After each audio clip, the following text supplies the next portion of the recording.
So recently, as our family culture, I was having a Bible study with my 10-year-old daughter.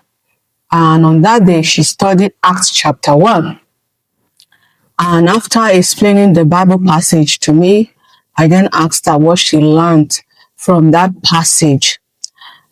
She replied that we are to follow the footsteps of Jesus so that when he returns, he will take us with him. I then asked her, what are the footsteps of Jesus?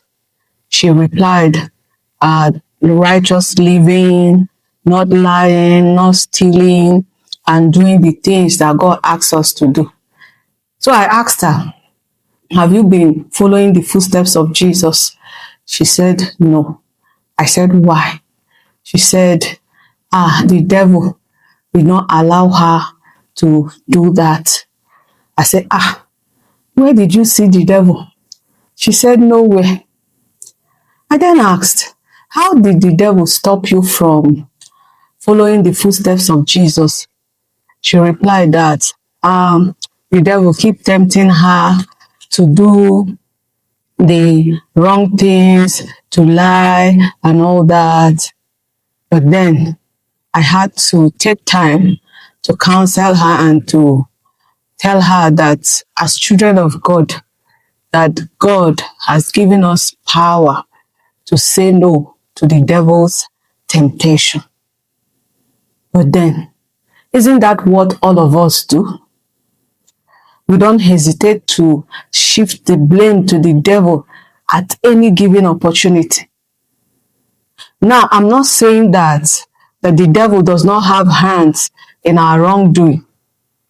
I'm just saying that when we do wrong, instead of shifting the blame to the devil, that we must learn to take responsibility for our wrongdoings. Because if we don't do that, we will not be able to see our mistakes and then ask God for forgiveness.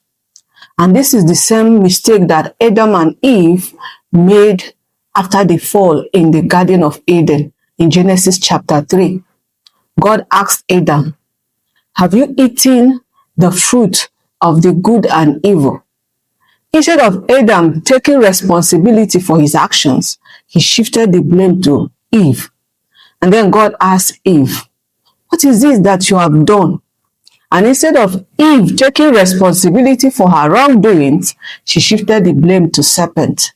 I know because they were busy shifting blames, there is no record anywhere in the Bible that they asked God for forgiveness.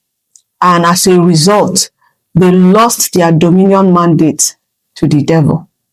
So 3 things happen when you blame the devil for your wrongdoing. And in the number 1 is that you give the devil dominion over your life. You are saying, oh, the devil is in charge in my life. I am not the one in charge. I am not the one in control of my actions. Then secondly, you cannot ask for forgiveness for a sin or a wrongdoing that you refuse to take responsibility for. And then thirdly, you may never be able to change your evil way, because until you accept your wrongdoing, you can never make amends for it. So next time, when you do wrong, stop shifting blame. Take full responsibility